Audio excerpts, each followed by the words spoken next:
দুনিয়া যতই সাজাও বান্দা মনে রাখো তুমিও থাকতা না, দুনিয়াও থাকতো না। তুমিও যেমন মৃত্যু হবে, এই কায়নাতেরও মৃত্যু হবে।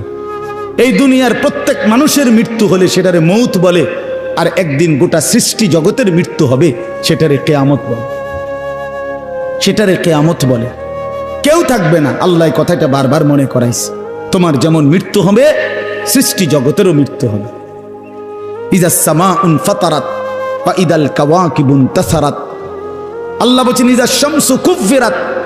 আল্লাহ তাআলা এভাবে বারবার বলছে ইজাস সামাউন শাক্কাত, আসমান ভেঙে যাবে, চূর্ণ বিচূর্ণ হয়ে যাবে, তারকারাজি খসে খসে পড়বে, সূর্য চন্দ্র আলোহীন হয়ে পড়বে। আল্লাহ তাআলা বলেন ইদা রাজ্জাতিল আরদু রাজ্জা, জমিন পাউডারের মতো রেজা রেজা পাউডার হয়ে যাবে। আল্লাহ তাআলা বলছে পাহাড়গুলো তুলার মতো ধুলির মতো উঠতে থাকবে। আল্লাহ বলছে বান্দা একদিন আমি গোটা কায়নাত আমি শেষ করে দেব, আমার সংসার আমি গুছায় ফেলবো, আমার এই কায়নাত আমি আল্লাহ তাআলা ইসরাফিলের সিঙ্গার ফু দিলে আমি আল্লাহ তাআলা গুটিয়ে ফেলবো। এই কথাটাই আপনাদের সামনে এখানে আমি শুনাইতে চাই, এই অল্প একটু শুনে। আল্লাহ তাআলা এখানে এই কথাটাই তুলে ধরছেন কোরআনের বহু সূরায়, যে বান্দা এই সৃষ্টি জগৎ একদিন থাকবে না, কিয়ামত হবে, একদিন ইসরাফিল ফু দিবে। ইসরাফিল যেদিন ফু দিবে, কোরআনে এই বর্ণনাটা দুই ভাবে আছে। একটা হলো ইসরাফিল প্রথমবার ফু দিবে, আরেকটা হলো ইসরাফিল দ্বিতীয়বার ফু দিবে। ইসরাফিল মোট দুইবার ফু দিবে। প্রথমবার ফু দিলে জমিনের মধ্যে ভূমিকম্প শুরু হবে। আল্লাহ বলেন এই ভূমিকম্পটা গোটা পৃথিবী একসাথে, আমার সৃষ্টি পুরাটা একসাথে নড়বে। ইন্না জালজালাতাস সাআতি শাইউন আযীম। আল্লাহ বলেন বান্দা দুনিয়ায় বহু ভূমিকম্প তুমি দেখছো, তবে মনে রেখো কিয়ামতের ভূমিকম্প, ইসরাফিল ফু দিলে প্রথম যে ভূমিকম্প হবে, কিয়ামত সংঘটিত হওয়ার জন্য, গোটা সৃষ্টিটা ভেঙে চুরে যাওয়ার জন্য, সেটা হবে বড়ই ভয়ানক। সেটা বড়ই ভয়ানক। ইয়াউমা তারাউনাহা তাদহালু কুল্লু মুরদিআতিন আম্মা আরদাআত। কোরআন শরীফে আছে এই প্রথম ভূমিকম্প যখন শুরু হবে জমিনে, ইসরাফিলের ফু শুরু হবে, সব কিছু যখন ভাঙতে শুরু করবে, আল্লাহ তাআলা বলেন যে মা তার দুধের বাচ্চা কোলে দুধ খাওয়াচ্ছিল, ওই মা সন্তানকে ছুঁড়ে ফেলে দিয়ে পাগলের মতো ছুটতে থাকবে।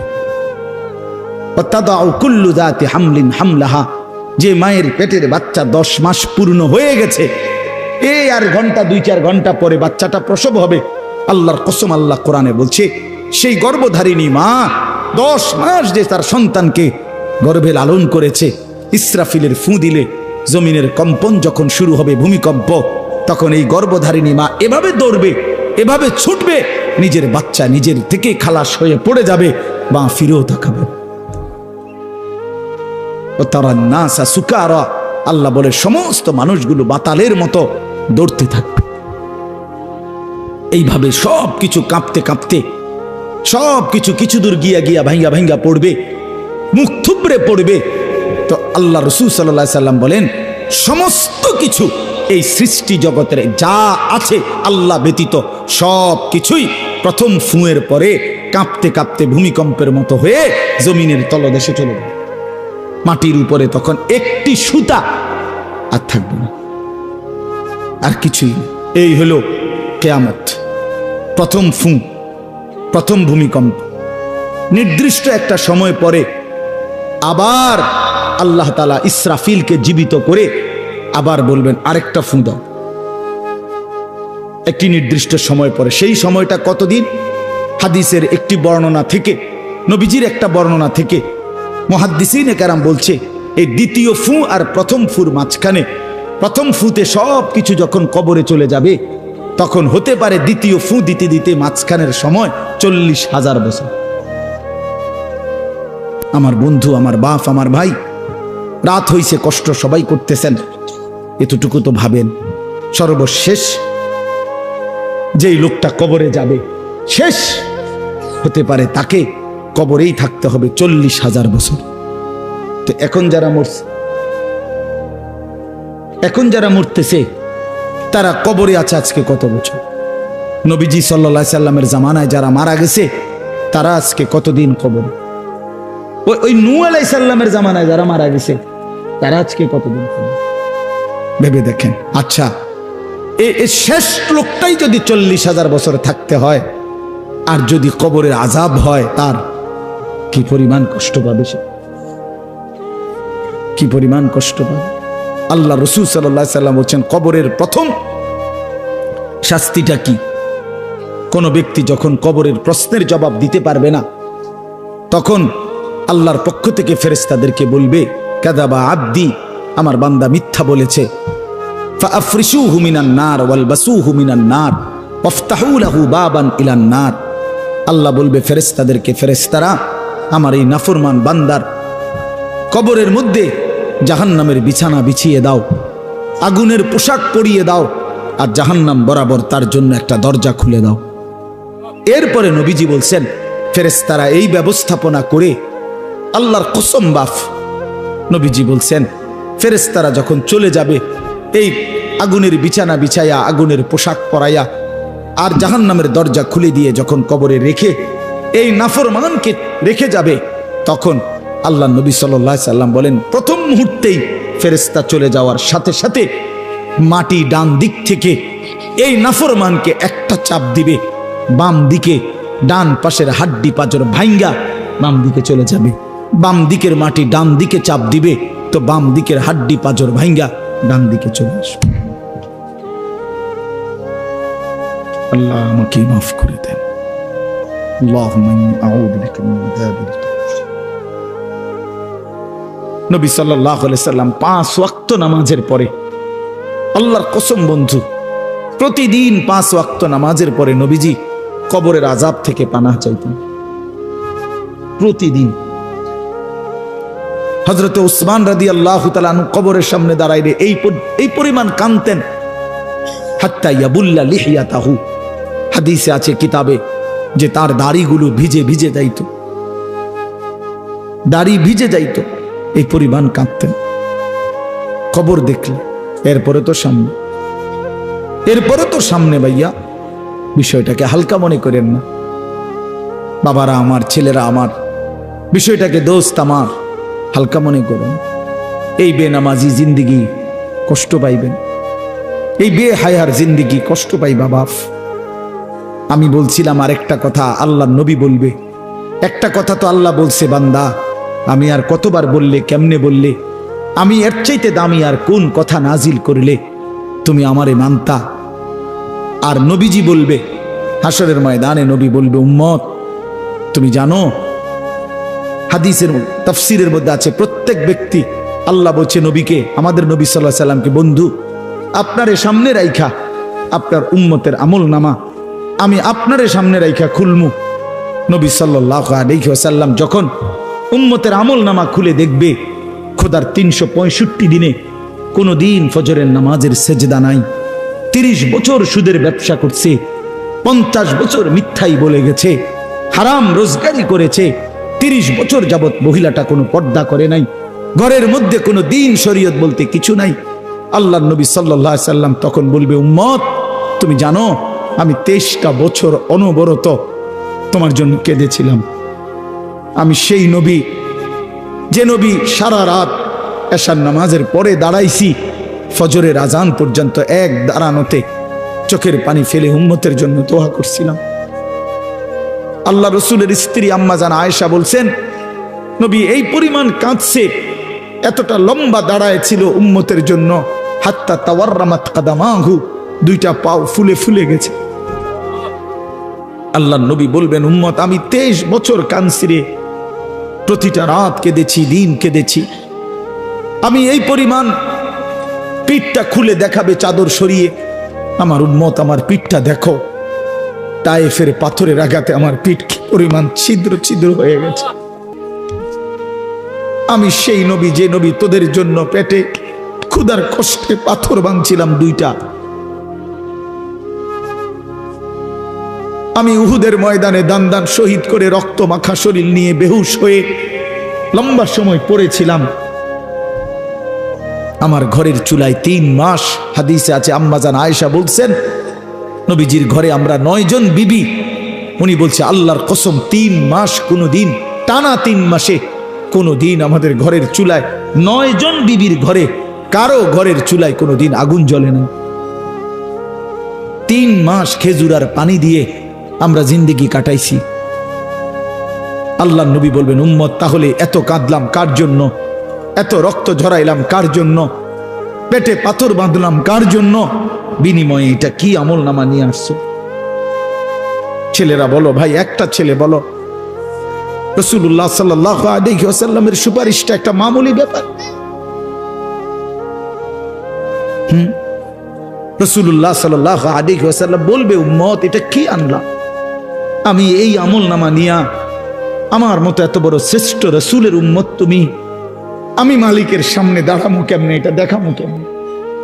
আরে চেয়ারম্যান ভাই, আপনি কেমনে দেখাইবেন? আপনার অনুসারী যদি, আপনার অঞ্চলের একজন মানুষের যদি পুরাটা পৃষ্ঠার মধ্যে 110টা মামলা থাকে, আপনি তার জন্য কেমনে নেবেন? আপনি একজন উপরস্থ পদস্থ কর্মকর্তার কাছে আপনি কিভাবে সুপারিশ করবেন? বেটা তোর তো কিছুই নাই বেটা, শুধুই অপরাধ আর অপরাধ ছাড়া। তো এই বেচারা লজ্জিত হবে কিনা বলেন না কেন? তো নবী সাল্লাল্লাহু আলাইহি সাল্লাম বলবেন, উম্মত তুই আমার মতো শ্রেষ্ঠতম রাসূলের মাথাটা তো ছোট করে ফেললি, তুই তো আমার উম্মত, তুই এটা কি আনলা? আমি কেমনে দেখাবো এটা আমার মালিকের সামনে যে রব্বুল আলামিন এটা আমার উম্মতের আমল নামা?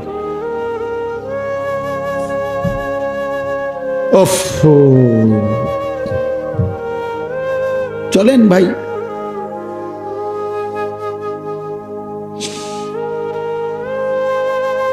এই জন্য দোস্ত আমার, বন্ধু আমার, আমি দিবানিশি এই চিৎকার চেঁচামেচি করি, এই আহাজারি আমার অনেক দিনের। মুসলমানের সন্তান ফিরবে, নওজওয়ানরা ফিরবে, মুসলমানের যুব সমাজ নামাজ পড়বে, আল্লাহরে চিনবে, এটাই আমার স্বপ্ন, এ আমার দিলের তামান্না। কারো প্রতি আলহামদুলিল্লাহ এখন আর দিলে শত্রুতা রাখি না, কারো বিরোধিতা, কারো প্রতি হিংসা করার কোনো সময়ও নাই, বিশ্বাস করেন, একদম সময় নেই, সময়ই তো না। আমি জুমার নামাজ পড়াইছি ঢাকা মোহাম্মদপুর আদাবর, আমার জুমা, ওইখান থেকে আমি জুমার পরে রওনা দিয়া মাগরিবের পরে রোয়াচালা বয়ান করছি, এশার একটু পরে ওই মুসাগারা বয়ান করছি, এরপরে এখানে এসে বয়ানে বসছি, শুধু অজু করছি, শুধু অজু, শুধু সময় বাঁচানোর জন্য মসজিদের খানাটা খাই নাই, হোটেলে, পথের একটা হোটেলে মদনপুর পার হয়ে আসা অল্প কটা ভাত খাইছি। এটা বলার উদ্দেশ্য হলো কেরামতি বুজুর্গি বুঝানো না, আল্লাহর কসম বুঝানো হইল এই কথার ফিকির যে কাউরে প্রতিপক্ষ ভাববার কোনো দরকার নেই, কোনো দরকার নেই। আল্লাহ আমাদের সবাইকে বুঝ দান করেন। প্রতিটা ছেলের প্রতি আমার অনুরোধ, বাবা তুমি নষ্ট হইও না, তুমি বরবাদ হইও না। এক বন্ধুর খপ্পরে পইরা, একটা সামান্য মোবাইলের খপ্পরে পইরা, একটা দুষ্ট নারীর খপ্পরে পড়ে, মেয়ের খপ্পরে পড়ে চরিত্রহীন হইও না, চরিত্রহীন। আল্লাহ তাআলা মানুষকে যেই চাহিদা দিছে সেটা পূরণের বৈধ ব্যবস্থাও দিছে। মানুষকে আল্লাহ তাআলা তৃষ্ণা দিয়েছেন, তো তৃষ্ণা নিবারণের জন্য পবিত্র হালাল পানীয় আল্লাহ তাআলা দিয়েছেন। মানুষকে আল্লাহ তাআলা ক্ষুধার চাহিদা দিয়েছেন, তো হালাল খাবারও আল্লাহ তাআলা দিয়েছেন। তো মানুষের লজ্জাস্থানের যেই চাহিদা, শাহওয়াত, যৌন চাহিদা, এটা আল্লাহ তাআলা দিয়েছেন, তো এটা পূরণের জন্য হালাল স্ত্রী আল্লাহ প্রত্যেক পুরুষের জন্য ব্যবস্থাও রেখেছেন। কেন নষ্ট হইবে? চরিত্রহীন হইবা কেন? উলঙ্গ ছবি আর নর্তকীর পিছনে জীবন শেষ করে দিবা কেন? কি দুঃখে বন্ধু নষ্ট হইলা বলো? অনেক ছেলে তো এখানে বসছো মাশাআল্লাহ, কিন্তু অনেক ছেলের চেহারা দেখলেই বোঝা যায় ভাইয়া নামাজ পড়ো না, চেহারায় সেজদার চিহ্ন নাই। দোস্ত আমার, চিহ্ন নাই। আল্লাহ আমাদেরকে মাফ করে দেন। তো আল্লাহ তাআলা বলেন, ইসরাফিলকে আল্লাহ দ্বিতীয়বার উঠাবে, উঠাইয়া বলবে, ইসরাফিল আবার ফুঁ দাও। এ আবার ফুঁ দিলে এবার আবার জমিন কাঁপতে শুরু করবে দ্বিতীয়বার। তো প্রথমবার ফুঁ দেওয়াতে জমিন কাঁপতে কাঁপতে সব কিছু কই গেছিল? নিচে, মাটির নিচে। মাটির উপরটা কি? খালি, ফাঁকা না? এইবার দ্বিতীয়বার যখন ইসরাফিল ফুঁ দিবে, মাটি কাঁপতে কাঁপতে ভূমিকম্প শুরু হলে এবার জমিনের সমস্ত কিছু ভিতরে যেগুলো ছিল সব কিছু জমিনের উপরে উঠে আসবে, একেবারে একটা সুতা সহ। গরু, ছাগল, মানুষ, জিন, স্বর্ণ, রৌপ্য, হীরা, মণি, মুক্তা, জহরত, সব সব সব, শুধু মানুষ না, একেবারে সব কিছু, একেবারে আদম আলাইহিস সালামের জামানা থেকে ইসরাফিলের ফু পর্যন্ত যত কিছু মাটির তলে গেছে সব মাটির উপর উঠে আসে। ইদা জুলজিলাতিল আরদু জিলজালাহা, আল্লাহ তাআলা বলেন এই দ্বিতীয়বারের ভূমিকম্প জমিনে যখন হবে, ওয়া আখরাজাতিল আরদু আসকালাহা, জমিন তার তলদেশ থেকে তার ভেতরে যা কিছু বোঝা জমিনের মধ্যে ছিল সব কিছু সে জমিনের উপরে তুলে দিবে। তুলে দিলে তখন তাফসীরের মধ্যে আছে এই যে স্বর্ণ, রৌপ্য, মণি, মুক্তা, টাকা পয়সা, হীরা, জহরত, অর্থ সম্পদ, এগুলোর স্তূপ থাকবে। আশ্চর্য কথা শোনেন, সরাসরি হাদিসে আছে, নবীজি বলছেন এই স্বর্ণ, রৌপ্য, মণি, মুক্তাগুলো তখন আল্লাহর কুদরতে কথা বলবে। এইগুলা, এই অর্থ সম্পদগুলা, মানুষের যে অর্থ সম্পদ, এগুলো কথা বলবে। কি কথা বলবে?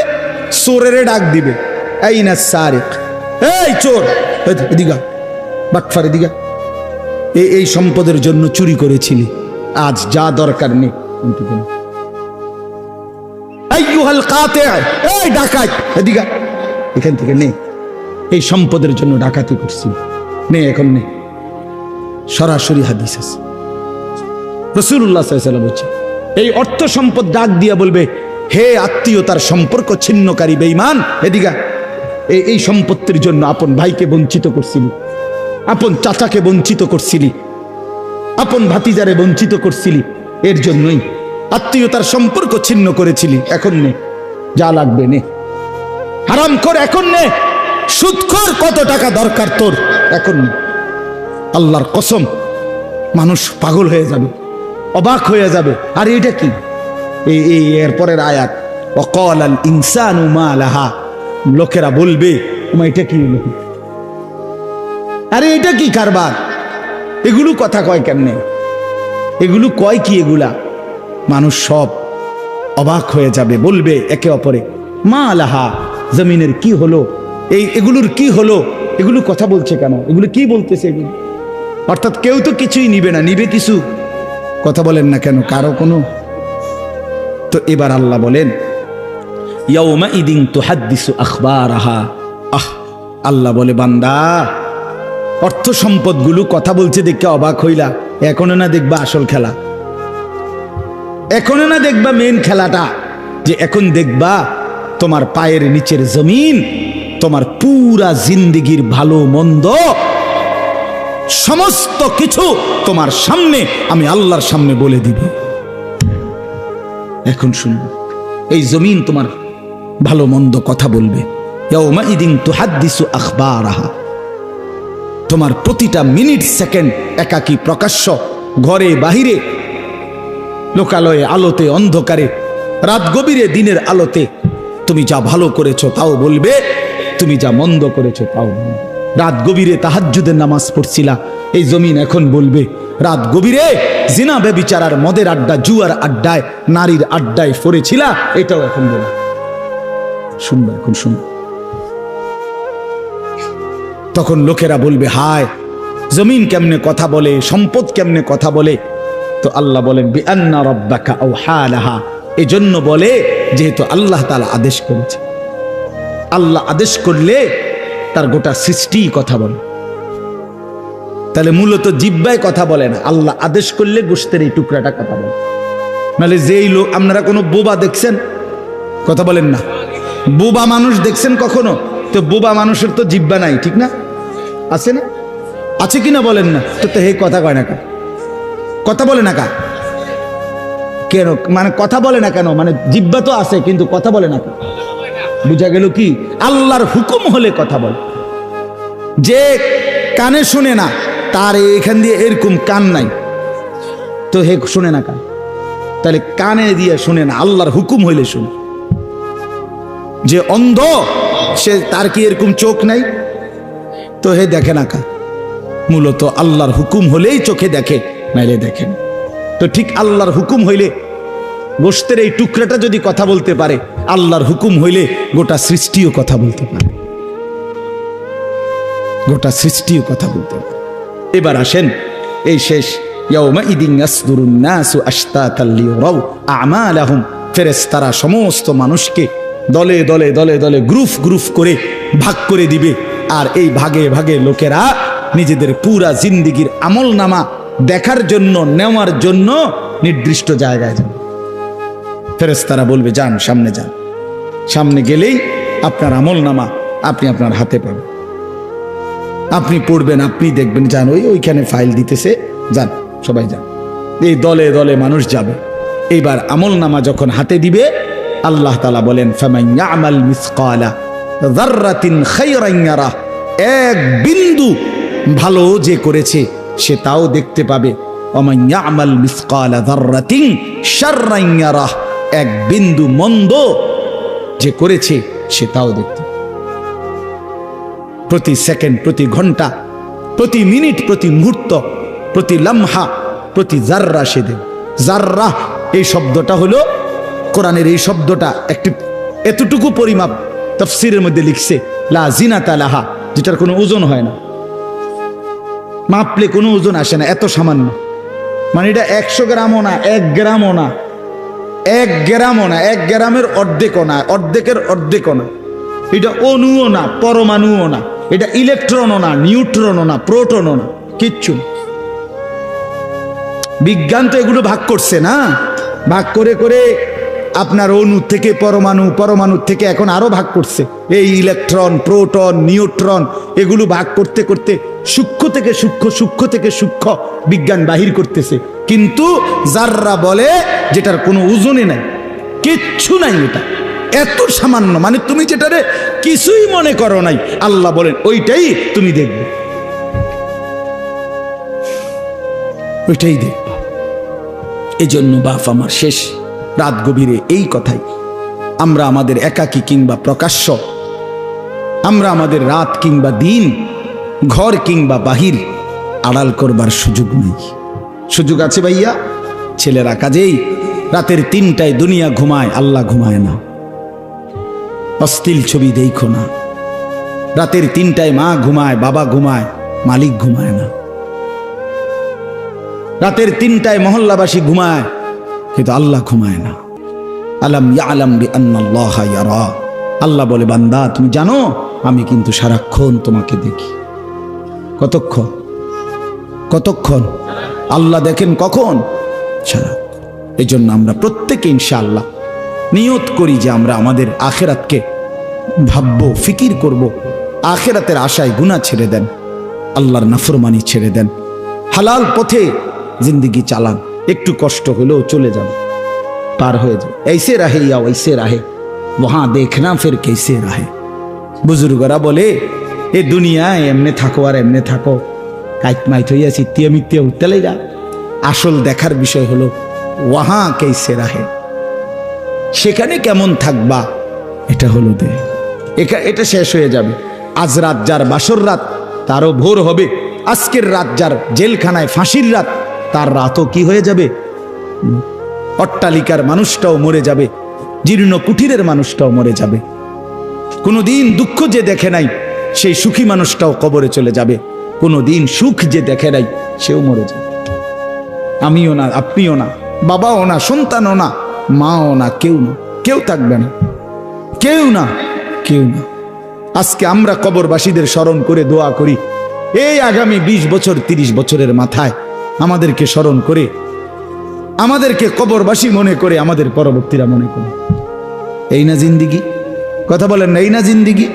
এই জন্য আমরা ইনশাআল্লাহ সবাই মিলে ফিকির করি নিজের ভালো, নিজের কল্যাণ। এতটুকু যদি কারো বিবেক না থাকে ভাইয়া, তো সে বুঝলো কি? এই জন্য নিজের ভালো দেখেন। ওয়ালা তুলকু বিআইদিকুম ইলা তাহলুকা, আল্লাহ বলছে বান্দা নিজেরে নিজে ধ্বংসের দিকে ঠেলে দিও না, নিজের এত বড় ক্ষতি করো না বান্দা।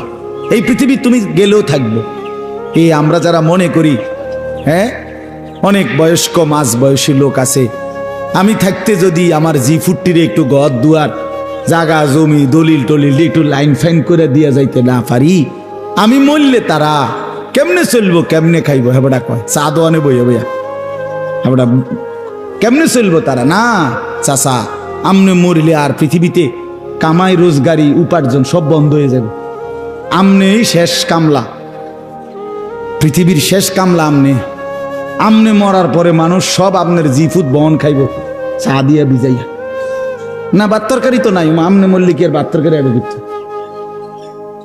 আমনে মরলে ইট বালু সিমেন্ট ভাত তরকারি চাল ডাল এটি পৃথিবীর থেকে ফেরেস্তারা নিবে এটি কথা হইল কোনো কথা বলেন এটা কোনো কথা হইল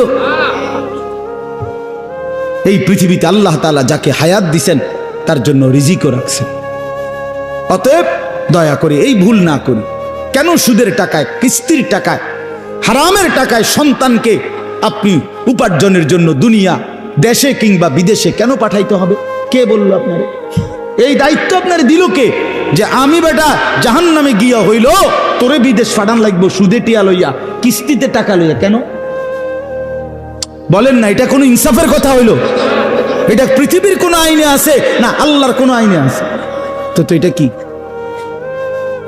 এটা হলো লুভি আমনে আবার কলজাটা খুললা চান আবার কলজার ভিতরে হলো লোভ এই জন্য আবার কিস্তি লইছে সুদ লইছে ফুতেরে টাকার মেশিন বানাইয়া পাঠাইছে বিদেশে যে তুই শুধু টাকা পাঠাইবি তোর চাচা জমি বেচবো তোর জেডায়ও জমি বেচবো উত্তর দিকের এন্দিয়া 10 শতক বেচবো হুঁচি টাকা রেডি রাখতে হইব নাই তো কি নাই তো কে বললো আপনারে হারামের মাধ্যমে আল্লাহর নাফরমানি করে স্ত্রী সন্তানের সংসার সাজাইতে এই সংসার সাজে না এই সংসার বরবাদ হয়